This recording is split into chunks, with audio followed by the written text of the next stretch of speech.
सामान्य मरीजों के साथ साथ इस बार महिलाएं और बच्चों को भी कोरोना ये प्रभावित कर सकती है, तीसरी लहर। इस नज़रिए से 100 बेड का हम एक पीडियाट्रिक वार्ड तैयार करें।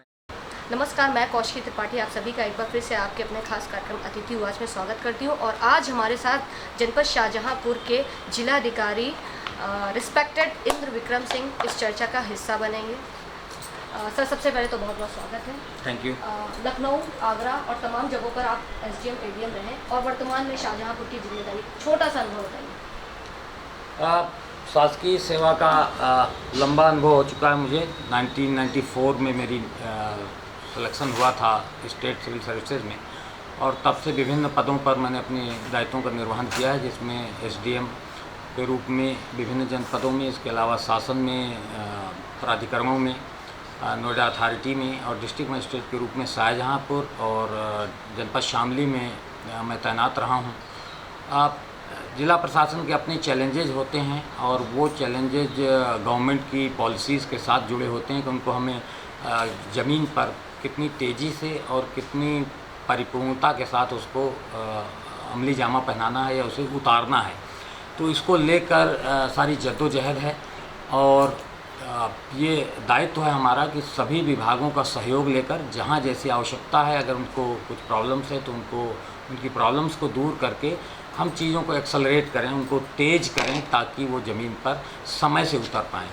तो इस रूप में जिन भी महकमों में हमने कार्य किया है, वहाँ इस हर प्रकार के चैलेंजेज आए हैं, उन चैलेंजेस को मीट आउट किया गया है, और अभी तक की जर्नी अच्छी रही है। संतुष्ट हूँ इस बात को लेकर कि जिस काम को हाथ में लिया उसे पूरा कर पाए हैं, और उस रूप में उसे ज़मीन में उतार पाए हैं जैसी कि उस मंशा थी उस कार्य। शाहजहांपुर में वैक्सीनेशन का काम कैसा चल रहा है? जनपद शाहजहांपुर में 18 साल से बड़े लोगों का और 44 साल से बड़े लोगों, 45 साल से बड़े लोगों का 2 प्रकार का वैक्सीनेशन ड्राइव चल रहा है, जिसमें से 45 प्लस का वैक्सीनेशन ड्राइव सभी जनपदों के साथ शुरू हो गया था, लेकिन 18 प्लस का वैक्सीनेशन नगर निगम होने के कारण हमको थोड़ा उसमें प्रायोरिटी मिली, और हमने पहले उसको शुरू किया है।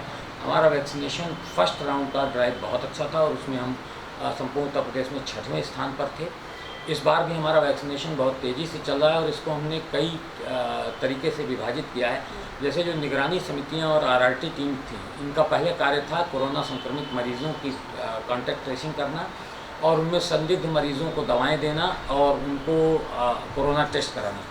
लेकिन अब हमने उनका कार्यक्षेत्र बदल के, क्योंकि कोरोना का संक्रमण अब लगभग थम गया है जनपद शाहजहांपुर में, तो उनको अब हमने नई जिम्मेदारी सौंपी है कि वो अपने वर्तमान कार्य के साथ साथ गांव के लोगों को प्रेरित करके और उनको वैक्सीनेशन सेंटर तक लाएं, और उसमें विशेष रूप से वर्किंग वुमेंस, वर्किंग गर्ल्स और ऐसे लोग जिनको ज़्यादा बाहर निकलना पड़ता है घरों से और भीड़ भाड़ वाली जगहों पे जाना पड़ता है, उनको ज़रूर लाने की कोशिश करें, और जो लोग कोमार्बिड हैं उनको लाने की कोशिश करें। और इसमें हमने ग्राम प्रधानों को इन्वॉल्व किया है, आशा एएनएम को इन्वॉल्व किया है, अध्यापकों को इन्वॉल्व किया, और सबको अलग अलग टारगेट्स दिए जा रहे हैं कि 10-10 व्यक्तियों को हर गांव से, हर प्रकार के अधिकारी या कर्मचारी को लेकर आना है। तो इस प्रकार से टारगेट ये है कि एक गांव से 45 साल से प्लस वाले मिनिमम 50 लोगों का हम वैक्सीनेशन करा दें।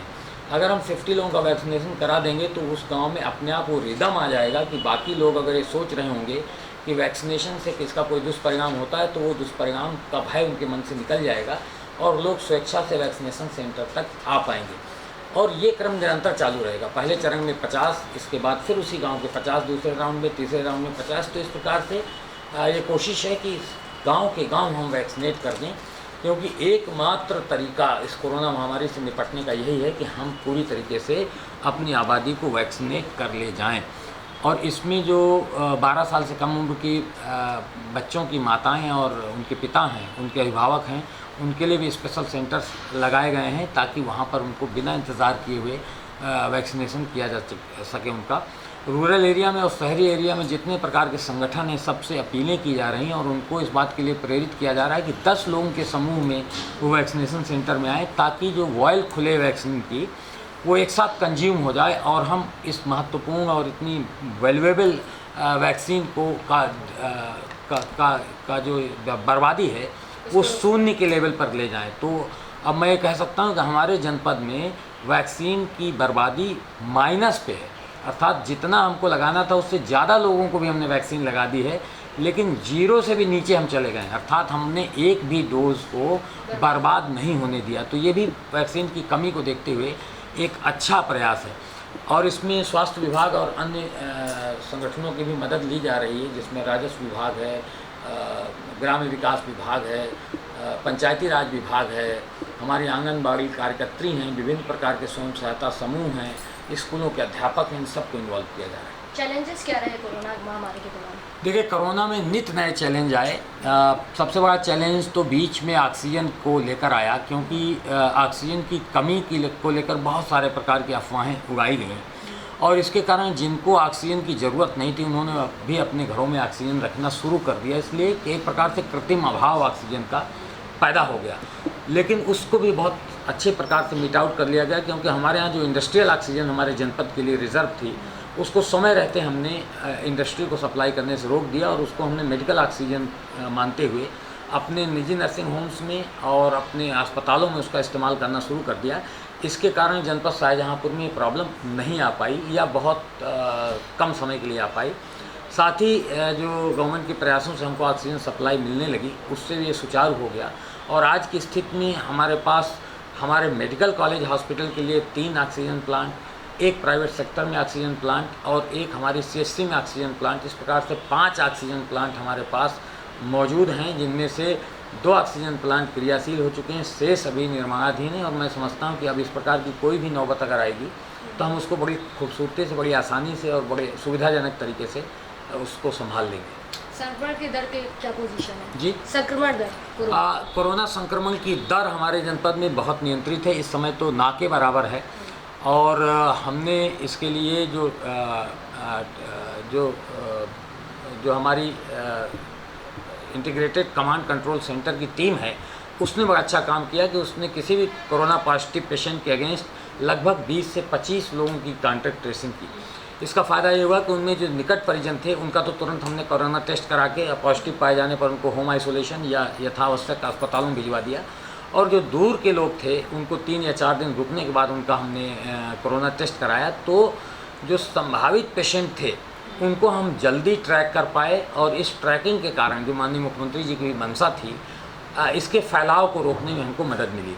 तो इस तरीके से इसको कंट्रोल किया गया और इस समय वर्तमान में लगभग ये नील के बराबर है। 2, 3, 4 केसेस इतनी बड़ी आबादी में आ रहे हैं, वो भी तब जब हम 5000 से 6000 के मध्य हम टेस्ट कर रहे हैं।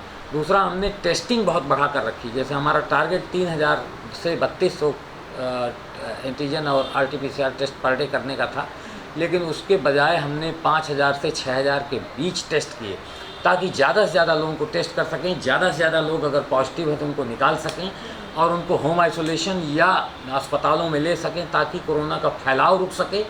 और अगर माइल्ड कोरोना रोगी है या मीडिएट कोरोना रोगी है तो उसको सीवियर रोगी में बदलने से हम रोक सकें और उसको हम ट्रीट कर सकें। तीसरी लहर के लिए शाहजहाँपुर कितना तैयार है? देखिए, तीसरी लहर कब आएगी, कैसे आएगी, इसके बारे में प्रेडिक्शन अभी नहीं है, लेकिन जैसा कि वैज्ञानिकों का कहना है और गवर्नमेंट के भी निर्देश हैं, सामान्य मरीजों के साथ साथ इस बार महिलाएं और बच्चों को भी कोरोना ये प्रभावित कर सकती है तीसरी लहर। इस नज़रिए से 100 बेड का हम एक पीडियाट्रिक वार्ड तैयार कर रहे हैं अपने जिला अस्पताल में, 100 बेड का, जिसमें से 30 बेड उसमें से ICU बेड होंगे, जिनमें वेंटिलेटर और पीडियाट्रिक वेंटिलेटर इत्यादि की सुविधा होगी और लगभग 60 बेड ऐसे होंगे, 40 बेड ऐसे होंगे जिनमें HFNC सुविधा होगी, हाई फ्लो नेजल कैनुला और अन्य उपकरणों के साथ उनमें हम ट्रीट करेंगे। और शेष बेड हमारे लगभग जो बच जा रहे हैं करीब 40 बेड, वो हमारे बेड होंगे जिनमें हम ऑक्सीजन और अन्य सपोर्ट सिस्टम के साथ ट्रीटमेंट करेंगे। तो इस तरीके से हमारी ये अपेक्षा है कि हम 100 बेड के इस पीडियाट्रिक वार्ड के साथ इस लड़ाई को लड़ेंगे। हमारे पास 5 पीडियाट्रिक डॉक्टर्स हैं और इसके अलावा प्राइवेट सेक्टर के डॉक्टर्स को भी हम ट्रेन कर रहे हैं।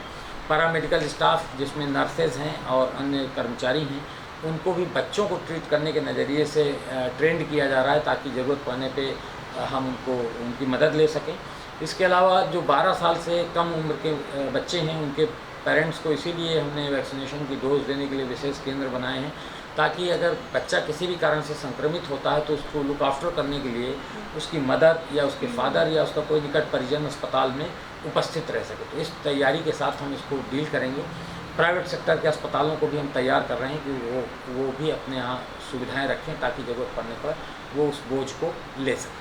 आप कहना चाहेंगे कि आप शाहजहाँपुर की जनता के लिए बतौर जिलाधिकारी एक संदेश दें? जनपद शाहजहाँपुर के समस्त निवासियों से मैं अनुरोध करना चाहूँगा कि कोविड महामारी का ये दौर भले मंद पड़ गया हो, लेकिन अभी गया नहीं है और ना ही अभी आने वाले समय में जाने वाला है। इसलिए जो लापरवाही हमारे व्यक्तित्व में घुल जाती है या समय के रहते हुए हम लापरवाह हो जाते हैं, उस प्रवृत्ति से हमको बचना होगा। विशेष रूप से जो लोग बीमार हैं या जो महिलाएं हैं जिनके बच्चे छोटे हैं या जो कोमार्बिड कंडीशन के लोग हैं, वो तुरंत तत्काल बिना किसी विलंब के अपना टीकाकरण जरूर करा लें। 18 साल से ऊपर की आबादी का टीकाकरण प्रारंभ हो गया, उसको टीका जल्दी कराना इसलिए ज़रूरी है क्योंकि नॉर्मली 18 साल से 45 साल की उम्र में वो लोग आते हैं जो वर्किंग होते हैं, अपने घर की रोटी कमाने वाले लोग होते हैं और उनको गाहे बगाहे घर से बाहर निकलना ही होता है रोटी अर्जक के रूप में। तो वो वैक्सीनेट हो जाएंगे तो कम से कम वो सुरक्षित रहेंगे और कोरोना से संक्रमित हो भी जाते हैं तो लीथल नहीं होगा, उनके जीवन को भय नहीं रहेगा। तो एक बात तो ये है। दूसरी बात मेरी ये है कि हमें बावजूद इसके कि सारे उपाय किए जा रहे हैं, हमको अपने को कोरोना की चेन बनने से रोकना है, संक्रमण की चेन बनने से रोकना है और उसके लिए ज़रूरी है कि 2 गज की दूरी, मास्क और बार बार हाथ धोने की प्रवृत्ति को हम अपनाएं। और एक तीसरी सबसे ज़रूरी बात, कोरोना जैसे शत्रु से लड़ने के केवल 2 मार्ग हैं। 2 दरवाजे से कोरोना प्रवेश करता है। एक आपके घर के बाहरी दरवाजे से जो लोहे की मजबूत चौखट में जड़ा हुआ मजबूत दरवाज़ा है जिसको आपने ताले से बंद कर रखा है, वो है 2 गज की दूरी, मास्क, सैनिटाइजेशन, सोशल डिस्टेंसिंग और टीकाकरण। और दूसरा छोटा दरवाज़ा है जो आपके घर के प्रवेश का द्वार है जिसको एक धक्के से तोड़ा जा सकता है, वो है आपकी इम्यूनिटी, आप कितना आपका शरीर में रोग प्रतिरोधक क्षमता है। तो योगा, प्राणायाम और संतुलित आहार के द्वारा हम अपनी रोग प्रतिरोधक क्षमता बढ़ा सकते हैं, लेकिन उसके भरोसे नहीं रहा जा सकता। ज़रूरी है कि सोशल डिस्टेंसिंग का पालन करें, जो हेल्थ गाइडलाइंस हैं उनका पालन करें, जो माननीय प्रधानमंत्री और माननीय मुख्यमंत्री जी का आह्वान आता है उसको बारीकी से सुनें, समझें और उसको अपने जीवन में अपनाएं। जो हमारे चिकित्सक हमको सलाह देते हैं उस पर हम गौर करें और इसमें कोई बहादुरी नहीं है कि हम नियम को तोड़कर, सोशल डिस्टेंसिंग के नॉर्म्स को न मानकर अपने जीवन को खतरे में डालें, या हम इस भाव से भरे हों कि मैं बहुत मजबूत हूं और मैं कोरोना संक्रमित नहीं हो सकता। आप जानते हैं कि कोरोना से जान गंवाने वालों में कम उम्र के लोग भी हैं, इसलिए अपने ऊपर भरोसा मत करिए और हरदम सावधानी बरतिए।